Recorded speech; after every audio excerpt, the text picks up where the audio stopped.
Number 4 exercise.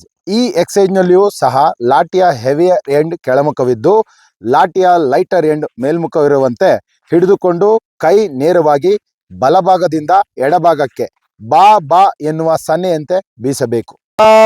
Number 4 exercise class begin ಎಂದಾಗ ಬಲಗೈಯನ್ನು ನಮ್ಮ ಎದೆಯ ಮುಂಭಾಗದಲ್ಲಿ ಭೂಮಿಯ ಸಮಾನಾಂತರವಾಗಿ ಹಿಡಿಯಬೇಕು.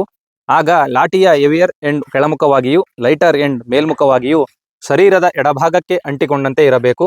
ಆಗ ಚೆಕ್ ಎಂದು ಹೇಳಿ ಬಲಗೈಯನ್ನು ಮುಂದೆ ನೇರ ಮಾಡಿ ಎಡಗಡೆಯಿಂದ ಬಲಗಡೆಗೆ ಲಾಠಿಯನ್ನು ತಿರುಗಿಸುತ್ತಾ ಲೆಫ್ಟ್ ರೈಟ್ ಎಂದು ಹೇಳಬೇಕು. ನಂತರ ಕ್ಲಾಸ್ ಹಾಲ್ಟ್ ಎಂದಾಗ ಎಕ್ಸೈಸ್ ಅನ್ನು ನಿಲ್ಲಿಸಿ ಲಾಠಿ ಪೊಸಿಷನ್ ನಲ್ಲಿ ನಿಲ್ಲಬೇಕು.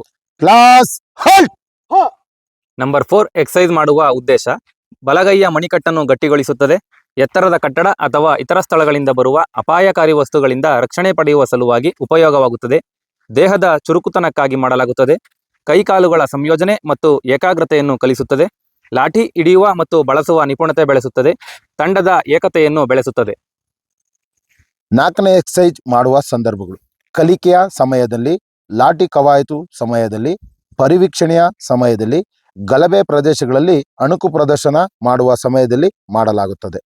ನಂಬರ್ 4 ಎಕ್ಸೈಸ್ ಮಾಡುವಾಗ ಗಮನಿಸಬೇಕಾದ ಅಂಶಗಳು: ಲಾಠಿ ಪೊಸಿಷನ್ನಲ್ಲಿ ನಿಂತು ನಂಬರ್ 4 ಎಕ್ಸೈಸ್ ಮಾಡುವಾಗ ಬಲಗೈಯನ್ನು ಮೊಳಕೈ ಹತ್ತಿರ ಮಡಚದೆ ಮಾಡಬೇಕು. ಸರಿಯಾದ ನಿಲುವು ಹೊಂದಿರಬೇಕು. ಸರಿಯಾದ ಲಾಠಿ ಹಿಡಿತ, ಆದೇಶಕ್ಕೆ ಸರಿಯಾದ ಕವಾಯತ್ತು ಮತ್ತು ಸಮಯದ ಹೊಂದಾಣಿಕೆಯೊಂದಿಗೆ ಒಗ್ಗಟ್ಟಿನ ಪ್ರದರ್ಶನವನ್ನು ಮಾಡಬೇಕು.